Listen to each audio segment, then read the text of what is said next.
In today's video, I'm going to share with you the fastest way to make a scrunchie on your mini sewing machine, which is perfect for small businesses. Let's get started. For this project, you will need a piece of fabric measuring 25 inches long and 5 inches wide, a length of elastic measuring 9 inches long, and a pen or mechanical pencil with a little lapel clip so that you can use it later on. We're going to begin by folding the length of fabric in half, bringing the two short ends together with the good sides facing each other. And then we're going to sew a simple straight stitch all the way across that short edge. To do this, I'm using my mini sewing machine as always. I began by doing a reverse kangaroo hop stitch to lock the stitches in place, and I finished by turning the project around and going back a couple of stitches so that my threads stay in place and that nothing unravels. Now there's our stitch line, and we are going to open it up flat out like a book and give it a quick finger press.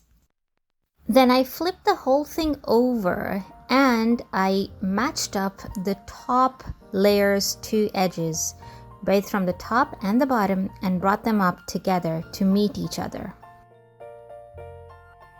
Now I rolled up this top layer in and over onto itself into a tight roll. And then I'm going to bring in the bottom layer's two edges together over that roll, making sure that that roll is tucked in safely well inside of it. And now, starting at about an inch above the stitch line, I am going to start sewing a straight stitch all the way down the side of the scrunchie fabric. Back at my mini sewing machine, I start off by doing a reverse kangaroo hop stitch. And where my needle is going over those layers of seams, I'm using a small pair of scissors to press down on the presser foot so that our needle pierces through all the layers. Now this is a very unusual way of sewing a scrunchie, and it's called the burrito method. And essentially what we're trying to do is we're going to sew almost the entire project in one go without stopping to pause and press down seams and then pause again and folding edges. None of that. This is all one flowing process in which you start and nearly finish the entire scrunchie in one go. Now as I'm sewing down that side, I will come to a point where I have no more fabric to sew. So then I stop sewing with my needle inside the fabric, I reach in and I pull more fabric out, and then I match up the edges again and I continue to sew. And just like that, pulling and tugging on the fabric from the inside and keeping on sewing in little bits, there will come a time when I actually reach the point where I had started.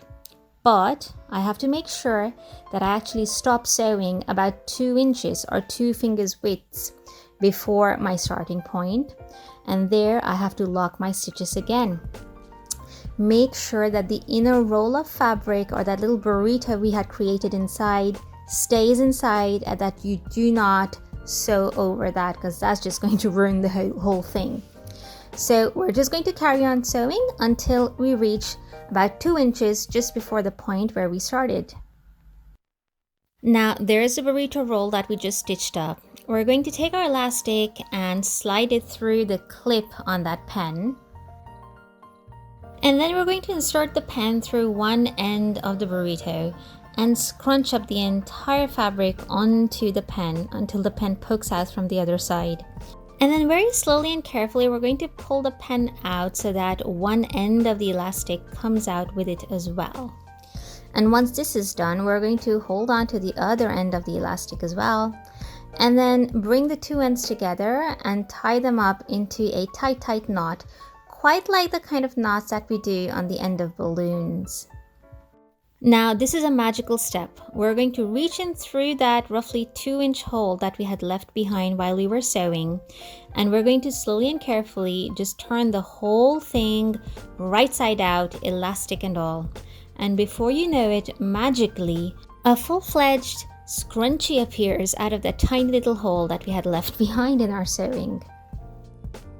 Now all we need to do is reach in and close that 2-inch opening that we had left behind. So I'm simply going to tuck the edges in And then if you want to be super neat about it, you can do a ladder stitch by hand, but I'm just simply going to run it underneath my mini sewing machine.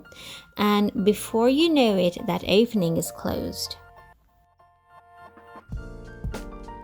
And there you have it, your beautiful scrunchie is ready in just a few minutes and a minimal number of steps. This is the perfect way to create scrunchies if you are selling scrunchies for your small business and when you want to create a lot of scrunchies in a short amount of time, especially for example if you want to give them out as gifts, or again, as I said, if you want to sell them on and you want to minimize the time spent on creating the scrunchies. I do hope you enjoyed this tutorial today, and I do hope you are going to give this a try because it is very different from the usual method of making scrunchies that I shared with you in this video up here. If you like this video, please do give it a thumbs up and consider subscribing to the channel. Thank you so much for watching, guys, and I shall see you very soon. Have a lovely Christmas. Take care. Bye.